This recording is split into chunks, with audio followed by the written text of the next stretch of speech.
Bapak Ibu yang dikasihi Tuhan. Shalom. Selamat malam Bapak Ibu yang hadir dalam Zoom meeting malam hari ini. Dan juga teman-teman yang sedang mengikuti dan mendengarkannya lewat live streaming melalui Facebook atau melalui YouTube. Selamat malam. Jumpa lagi bersama saya Stefanus Diwijaya dalam renungan-renungan arti kehadiran Tuhan. Bapak Ibu, saya merasakan Tuhan begitu baik. Dia sangat baik. Sangat baik buat kehidupan saya. Dan saya percaya Tuhan juga baik buat kehidupan Bapak Ibu. Amin. Nah Bapak Ibu,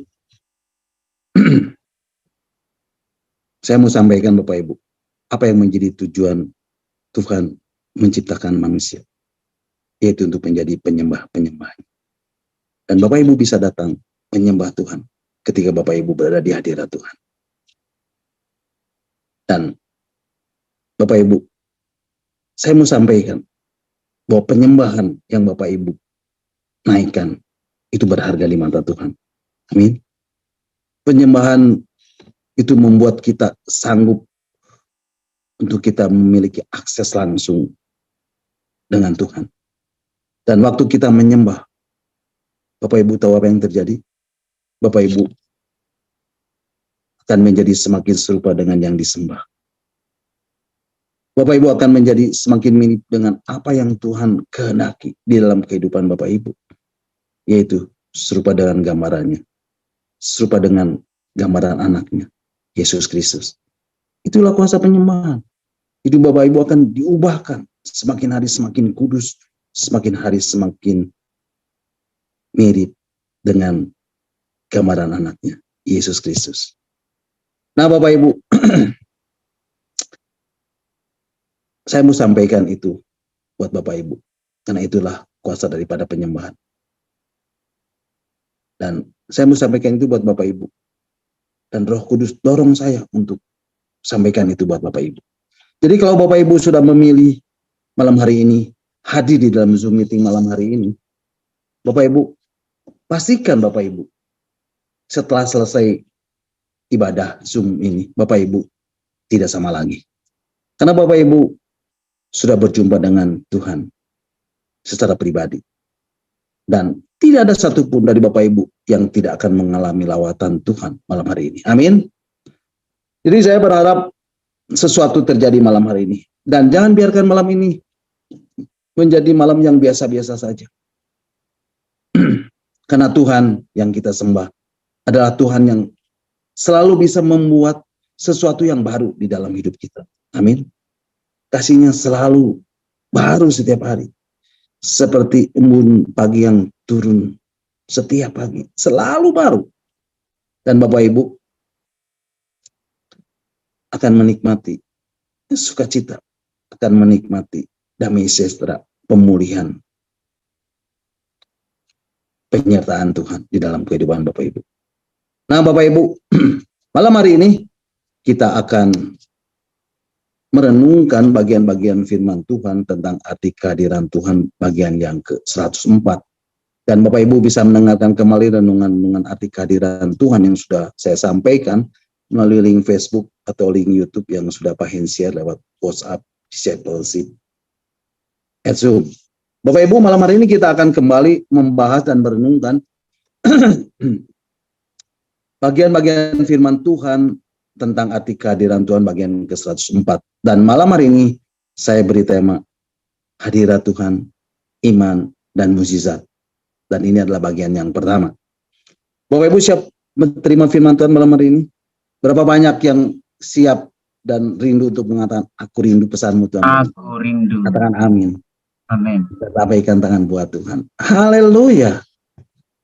Bapak Ibu, kita sudah belajar dari waktu ke waktu selama beberapa minggu terakhir ini. Dan Tuhan terus berbicara. Tuhan terus sampaikan firman-Nya. Dan mengundang setiap kita untuk masuk dan membangun sebuah dimensi persekutuan dengan keberadaannya. Bapak Ibu masih ingat? Minggu yang lalu saya menyampaikan tentang hati yang menyembah. Dan saya mendapati hati yang menyembah adalah pintu masuk untuk kita memiliki dimensi persekutuan yang lebih mendalam dan kuat dengan Tuhan secara pribadi. Dan malam hari ini Alkitab menyatakannya kepada kita di dalam kitab Yesaya pasal yang ke-55 ayat yang ke-6. Bapak Ibu, mari kita akan baca firman Tuhan ini untuk melandasi renungan kita malam hari ini. Yesaya pasal 55 ayat yang ke-6. Firman Tuhan mengatakan, carilah Tuhan selama ia berkenan ditemui. Berserulah kepadanya selama ia dekat. Nah Bapak Ibu, firman Tuhan dengan tegas mengatakan, carilah Tuhan selama ia berkenan ditemui. Berserulah kepadanya selama ia dekat. Artinya apa Bapak Ibu? Artinya ada satu tenggang waktu yang Tuhan berikan kepada kita. Artinya tidak di segala musim, tidak di sepanjang waktu kita punya kesempatan untuk betul-betul bersekutu dengan Tuhan dan mencari wajah Tuhan dan mendapati realita Tuhan.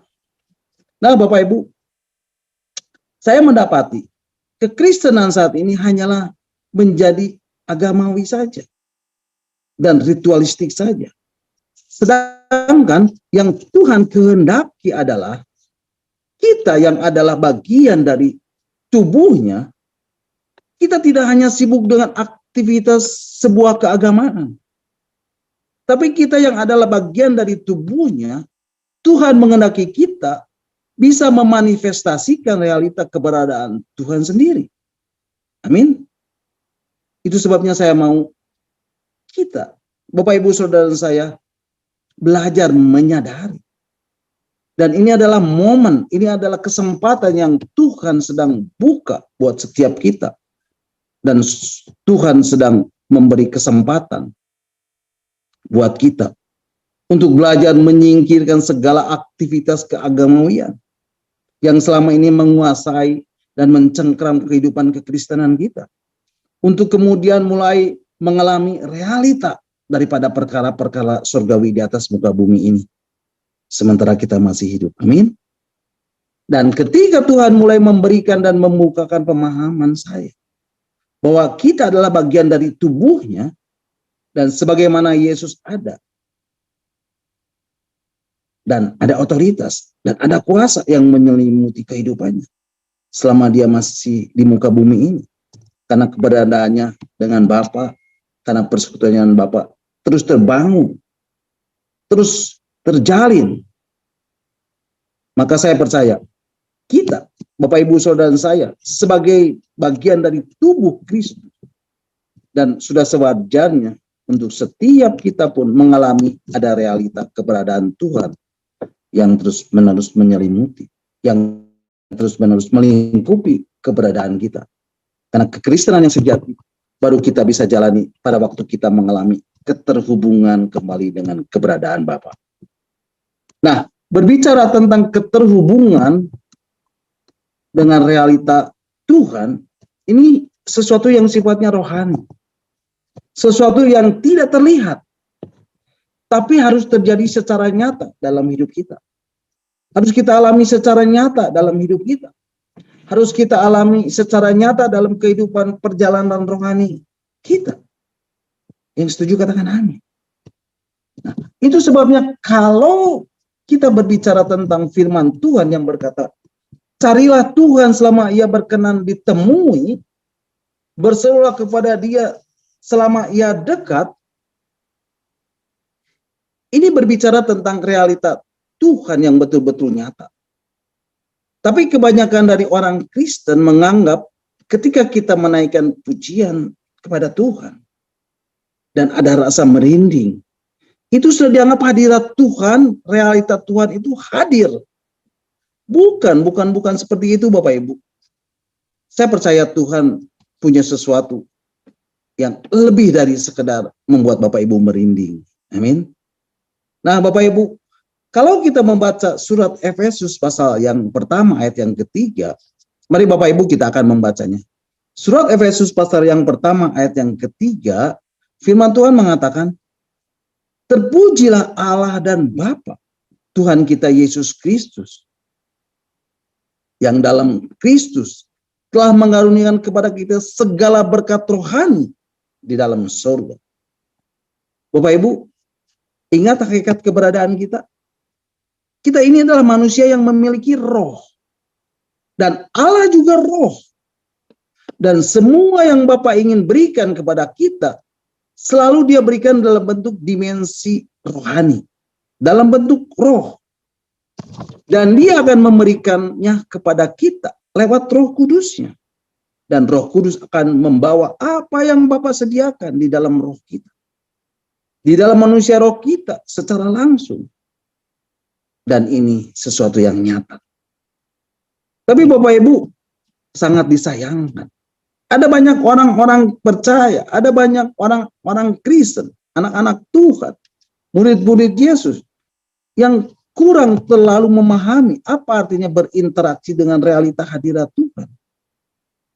Karena memang selama sekian banyak waktu, ada begitu banyak kekristenan dari generasi ke generasi, dari abad ke abad, yang hanya menyajikan kehidupan kekristenan itu sebagai sebuah ritual keagamaan. Tapi apa yang Tuhan lakukan di hari-hari terakhir ini? Seperti yang ditulis di dalam kitab Yoel pasal yang kedua dan kitab Para Rasul pasal yang kedua. Firman Tuhan menuliskan, aku akan mencurahkan rohku ke atas seluruh manusia. Maka saya percaya keberadaan kita sebagai tubuhnya pertama-tama akan dipulihkan oleh Tuhan. Dan tidak lagi menjalani ritual keagamaan. Tidak lagi menjalani ritual ataupun upacara-upacara keagamaan belaka. Tapi kita akan dibawa mengalami realita kehadiran Tuhan. Bapak Ibu, sadarkah Bapak Ibu? Dan tahukah Bapak Ibu? Semua yang menjadi kebutuhan kita di alam lahiriah ini, kebutuhan lahiriah kita di alam lahiriah ini, sebetulnya sudah Bapa sediakan di alam roh. Dalam bentuk dimensi rohani. Nah, yang menjadi masalahnya adalah karena kita seringkali gagal berinteraksi dengan realita keberadaan Tuhan. Dan realita perkara-perkara rohani. Maka yang terjadi, kita merasa cukup puas hanya dengan hal-hal yang bersifat perasaan belaka. Sementara sebetulnya Tuhan menyediakan sesuatu yang sifatnya nyata. Tapi bersifat rohani. Nah, orang seringkali gagal memahami hal ini. Sehingga kemudian orang menyebutnya dengan istilah, itu sesuatu yang gak masuk akal. Itu sesuatu yang gak jelas. Bukan Bapak Ibu. Bukan kita sedang berinteraksi dengan sesuatu yang gak masuk akal. Bukan kita sedang berinteraksi dengan sesuatu yang gak jelas. Tapi kita sedang berinteraksi dengan sesuatu yang nyata, tapi bersifat rohani. Tapi sesuatu yang bersifat rohani, yang bersifat nyata ini punya kuasa, punya kemampuan untuk mempengaruhi kehidupan kita sehari-hari di alam fisik ini. Bapak Ibu, ketika Bapak Ibu sakit tangan, misalnya, yang sakit apanya Bapak Ibu? Tangannya.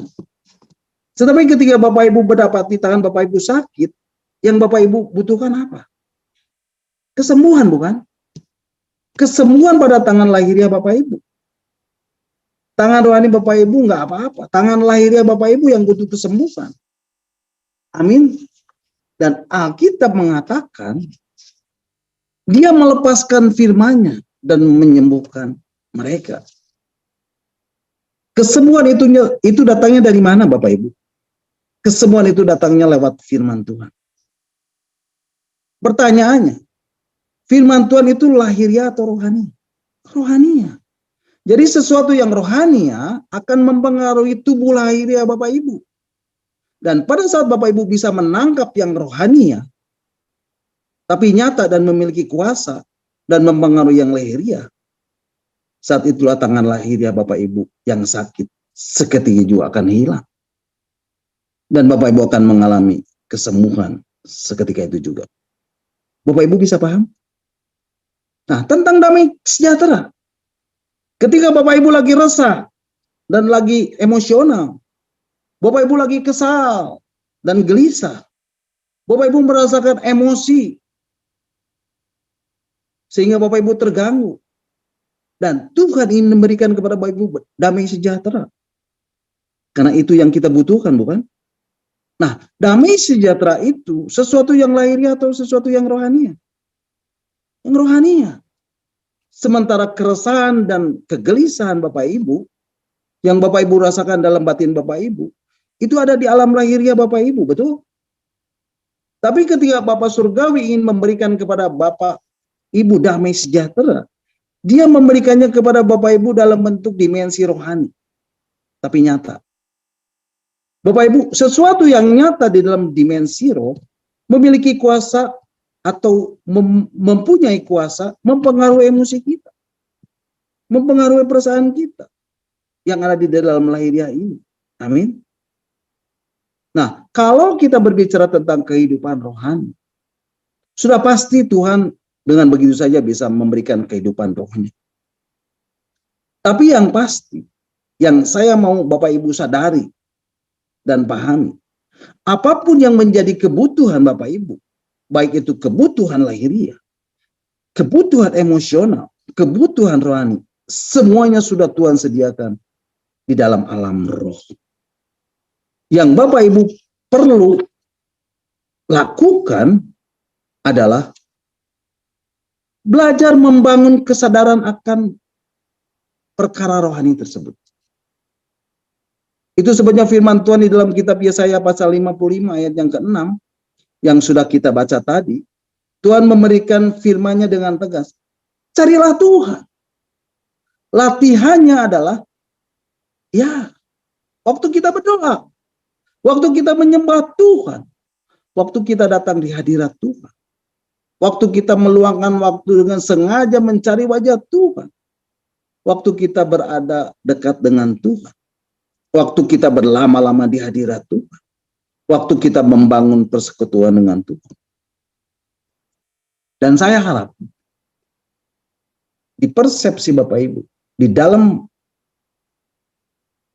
penilaian Bapak Ibu, di dalam pemandangan Bapak Ibu, Tuhan bukanlah sosok pribadi yang tidak jelas. Tapi saya berharap Bapak Ibu menyadari Tuhan adalah pribadi yang nyata. Amin. Nah, sebagai pribadi yang nyata dan yang real, dia sedang memanggil Bapak Ibu untuk mulai mengalami persekutuan. Untuk mulai mengalami interaksi dengan realitanya. Karena pada waktu Bapak Ibu berinteraksi dengan realitanya, maka Bapak Ibu akan mendapati perjalanan kekristenan Bapak Ibu akan lebih bersifat rohani daripada bersifat agama. Bapak Ibu tidak akan mengalami kehidupan kekristenan Bapak Ibu hanya sebagai sebuah keagamaan. Tapi Bapak Ibu akan mengalami kehidupan kekristenan Bapak Ibu sebagai kehidupan yang nyata bersama Tuhan. Di dalam surat 1 Korintus pasal yang kedua ayat yang ke-12 dikatakan, mari Bapak Ibu kita akan membacanya. Surat 1 Korintus pasal 2 ayat 12, demikianlah firman Tuhan.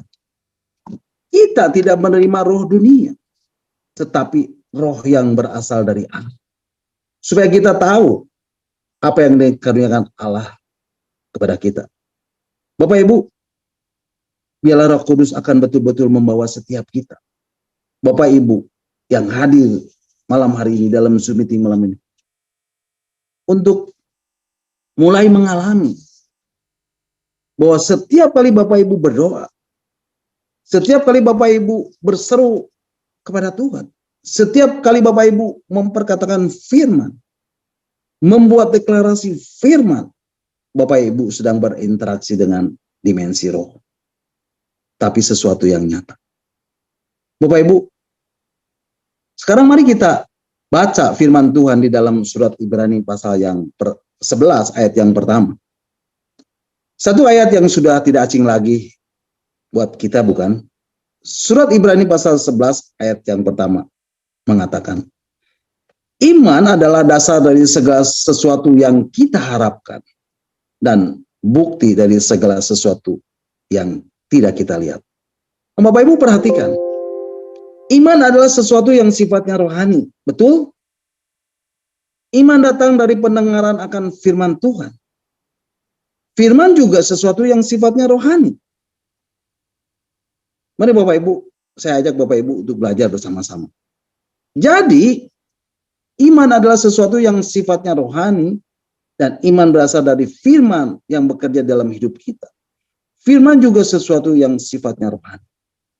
Tapi Bapak Ibu perhatikan, di dalam terjemahan bahasa Inggris ya dari New King James Version, mari Bapak Ibu kita akan membacanya. Ibrani pasal yang ke-11 ayat pertama, terjemahan New King James Version mengatakan, "Now, faith is the substance of things hoped for, the evidence of things not seen." Bapak Ibu, firman Tuhan mengatakan faith is substance. Ini adalah unsur-unsur dasar of things hoped for. Dari hal-hal yang diharapkan. Dan ini adalah sesuatu yang belum terjadi. Tapi iman adalah unsur-unsur dasarnya. Amin. Alkitab juga memberikan penegasan. Iman adalah the evidence. Iman juga adalah bukti. The evidence of things not seen. Bukti dari sesuatu yang belum kita lihat atau yang tidak terlihat. Nah, Bapak Ibu, saya mau memberikan sebuah gambaran supaya Bapak Ibu menjadi semakin jelas tentang iman ini. Bapak Ibu, ketika Bapak Ibu hendak membuat sebuah kue tart, yang Bapak Ibu harapkan apa? Kue tart, bukan? Itulah things not seen yet. Itulah things hoped for. Itulah yang saya harapkan. Dan belum terjadi. Tapi itu yang saya harapkan. Bapak Ibu kepengen kue tart. Tapi sebelum kue tart itu bisa dinikmati, Bapak Ibu butuh bahan-bahannya terlebih dahulu, betul? Bapak Ibu harus punya tepung, harus punya gula, mentega, telur, dan seterusnya, betul? Dan ini semua adalah substance. Ini semua adalah sebagai unsur-unsur dasar. Jadi Bapak Ibu, ketika Bapak Ibu menerima janji Tuhan, Tuhan akan melindungi engkau, Tuhan akan memberkati engkau, Tuhan akan menyembuhkan engkau. Dan firman itu hanya sebagai substance. Perhatikan Bapak Ibu, maka janji Tuhan itu akan tetap tinggal menjadi janji. Bapak Ibu, setiap kali Bapak Ibu menerima janji Tuhan, menerima firman Tuhan, itu adalah sesuatu yang sifatnya rohani. Betul? Tapi Tuhan menghendaki ketika Bapak Ibu menerima firman Tuhan yang sifatnya rohani, ini bisa Bapak Ibu jadikan sebagai sebuah bukti dan menjadi sebuah bukti di dalam diri Bapak Ibu. Nah, Bapak Ibu, tadi kita sudah berbicara tentang substance, dan substance ini berbicara tentang sifat yang sifatnya rohani. Substance ini bersifat rohani, tapi nyata. Tetapi berbicara tentang bukti, ini adalah sesuatu yang kelihatan. Bapak Ibu, tadi dikatakan faith is the evidence of things not seen. Ingat Bapak Ibu, Tuhan sedang ingin membawa Bapak Ibu berinteraksi dengan perkara-perkara surgawi yang bersifat nyata. Jadi setiap kali Bapak Ibu menerima janji Tuhan, dan janji itu mulai bekerja dalam diri Bapak Ibu, muncul dan tumbuh menjadi iman. Dan iman juga, ingat, sesuatu yang sifatnya rohani. Jadi ketika Bapak Ibu menerima janji Tuhan, Bapak Ibu harus bisa mengkondisikan diri Bapak Ibu untuk melihat janji dan firman yang Tuhan beri masuk dalam diri Bapak Ibu dan menjadi iman dan berfungsi menjadi bukti. Bapak Ibu, mari kita perhatikan kisah tentang Abraham. Abraham membangun persekutuan dengan Tuhan lewat Terah bapaknya. Kemudian Abraham menerima panggilan Tuhan untuk meninggalkan Ur Kasdim dan menuju tanah perjanjian. Ketika Abraham mengalami perjalanan rohaninya bersama-sama dengan Tuhan, suatu hari Tuhan datang kepada Abraham dan berkata, "Janganlah takut, akulah perisaimu, upahmu akan sangat besar." Tetapi Abraham berkata, "Ya Tuhan Allah, apakah yang akan Engkau berikan kepadaku? Karena aku akan meninggal dan tidak mempunyai anak. Dan yang akan mewarisi rumahku ialah Eliezer, orang Damsyik itu. Karena engkau tidak memberikan kepadaku keturunan. Tetapi Tuhan berkata, orang ini tidak akan menjadi ahli warismu, melainkan anak kandungmu, dialah yang akan menjadi ahli warismu. Lalu Tuhan membawa Abraham keluar serta berfirman, coba lihat ke langit. Hitunglah bintang-bintang. Jika engkau dapat menghitungnya. Maka firman Tuhan datang padanya. Demikianlah banyaknya nanti keturunan. Lalu Abraham percaya kepada Tuhan. Lalu percayalah Abraham kepada Tuhan. Maka Tuhan memperhitungkan hal itu kepadanya sebagai kebenaran. Bapak Ibu, ketika Abraham mendapat janji Tuhan, Abraham mengambil keputusan untuk percaya pada janji itu. Pada waktu Abraham memutuskan untuk percaya, apa yang melandasi? Apa yang mendasari Abraham percaya? Ya, mendasarinya adalah kan Abraham memiliki persekutuan pribadi dengan Tuhan. Nah, Bapak Ibu, ketika Tuhan memberikan firman kepada Bapak Ibu, carilah dia selagi dia berkenan ditemui. Berserulah kepadanya selagi dia dekat. Dan Bapak Ibu betul-betul meresponi panggilan itu dengan men-setting waktu khusus.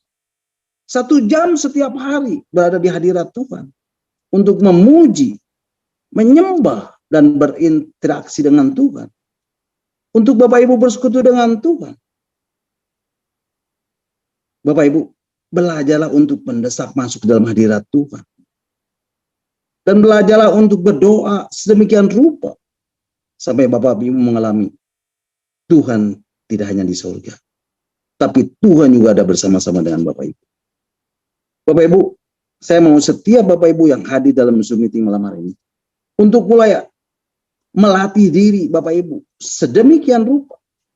Sehingga ketika Bapak Ibu berdoa, ketika Bapak Ibu berada di hadirat Tuhan. Untuk memuji, untuk menyembah dan berinteraksi dengan Tuhan. Untuk Bapak Ibu bersekutu dengan Tuhan. Saya mau Bapak Ibu, ketika Bapak Ibu menutup mata, Bapak Ibu bisa melihat dengan mata hati Bapak Ibu. Tuhan ada di depan Bapak Ibu. Dan ini berbicara tentang mengkondisikan imajinasi Bapak Ibu. Dan batin Bapak Ibu untuk betul-betul terhubung dengan dan berinteraksi dengan realita Tuhan. Dan ketika Bapak Ibu memasuki dimensi tersebut, saya percaya dari sejak saat itu, berbagai perkara surgawi akan menjadi sangat nyata buat Bapak Ibu. Bahkan realita keberadaannya, realita kehadiran Tuhan, yang namanya hadirat Tuhan, akan betul-betul Bapak kenali. Kan betul-betul Bapak Ibu kenali. Dan Bapak Ibu betul-betul bisa merasakannya. Dan ini adalah sesuatu yang nyata. Amin. Haleluya. Terpujilah Tuhan. God bless you all. Nah Bapak Ibu, sampai di sini dulu renungan kita malam hari ini. Dan di akhir renungan ini, saya mau menaikkan satu pujian. Hadiratmu sungguh indah. Oh mulianya hadiratmu. Mari Bapak Ibu, kita angkat pujian ini bersama-sama sebagai penyembahan kita. Sebagai persembahan yang terbaik yang kita persembahkan bagi Raja kita, Yesus Kristus. Amin. Mari kita naikkan pujian ini bersama-sama.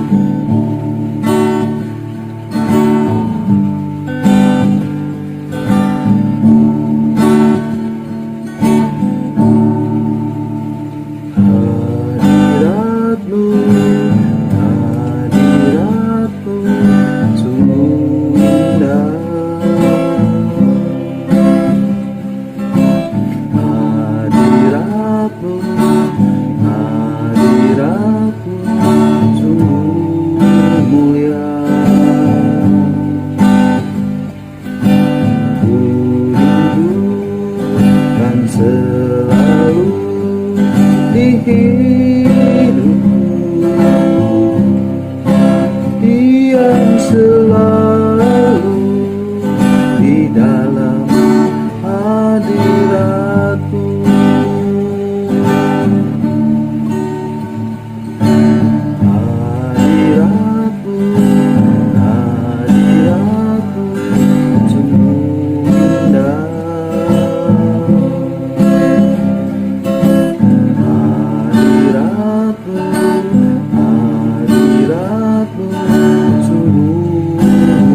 selalu di hidupku, diam selalu di dalam hadirat-Mu.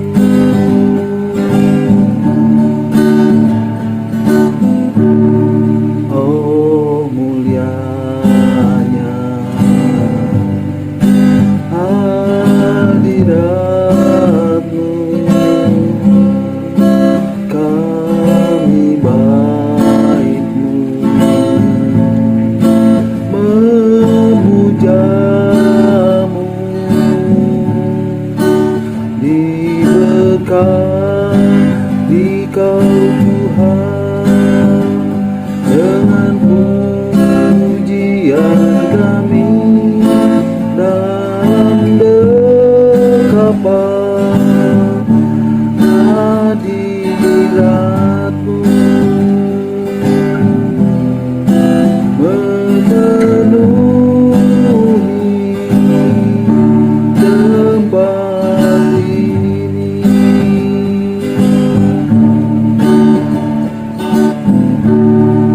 Oh mulianya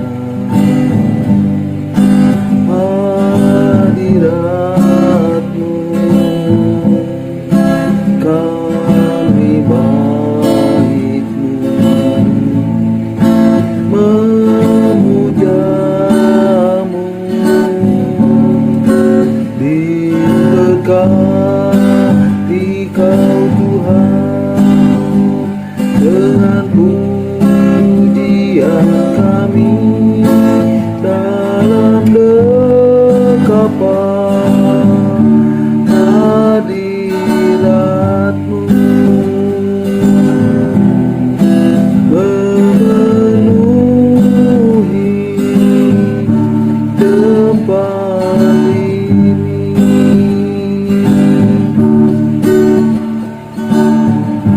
Hadirat-Mu, hadirat-Mu sungguh indah.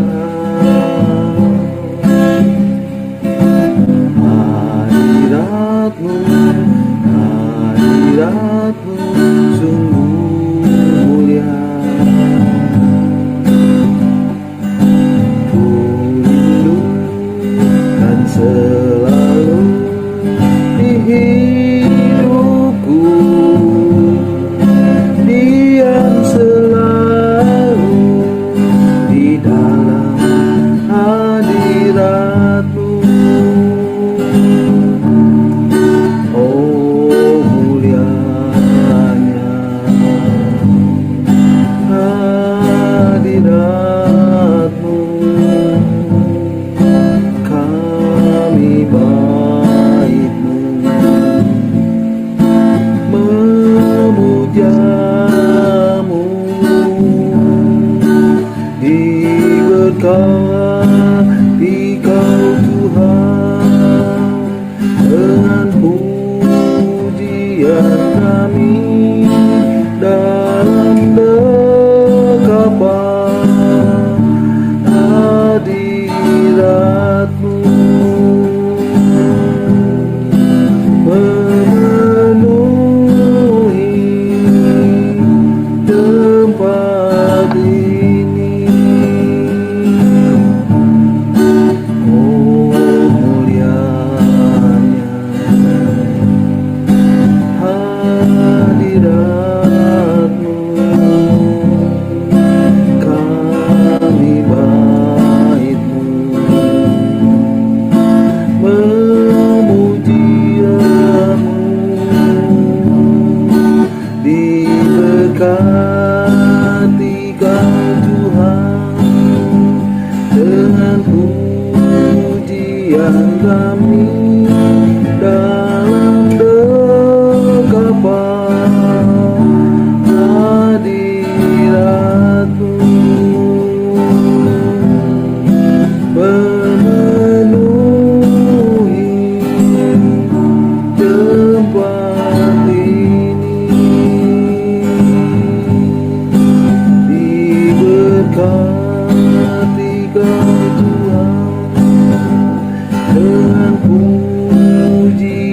kami dalam dekapan hadirat-Mu,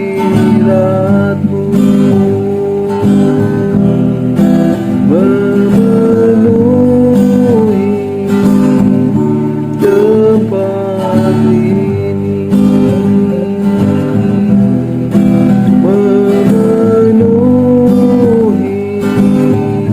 hati ini, memenuhi hati ini.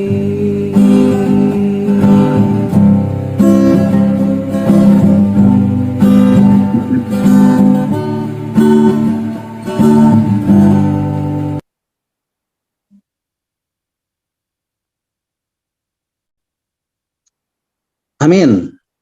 Haleluya. Terpujilah Tuhan. Segala kemuliaan hanya bagi Dia. Nah, Bapak Ibu, sampai di sini dulu renungan kita malam hari ini, dan Bapak Ibu bisa mengikuti dan mendengarkan kembali renungan yang akan saya sampaikan minggu depan dalam Zoom meeting discipleship ini. Dan saya percaya setiap firman Tuhan, setiap kebenaran ini akan mengubah hidup Bapak Ibu, saudara dan saya. Dia adalah firman yang hidup, dia adalah firman yang kuat, dia adalah firman yang tajam, yang menembus setiap dimensi kehidupan, apapun, sekalipun, walaupun, bagaimanapun kehidupan Bapak Ibu. Dan saya percaya ketika Bapak Ibu mencari kerajaan Allah dan kebenarannya, maka semuanya akan ditambahkan kepada Bapak Ibu. Amin. God bless you all. Nah, silakan Bapak Ibu kalau ada yang mau menambahkan atau ada yang mau bertanya, nanti Pak Heinz dan Pastor Lepri yang akan menjawabnya. Amin. Tuhan Yesus memberkati. Puji Tuhan. Mari Bapak Ibu, kita akan kembali mengucap syukur buat renungan yang sudah kita dengar dan yang sudah saya sampaikan, dan kita akan berdoa.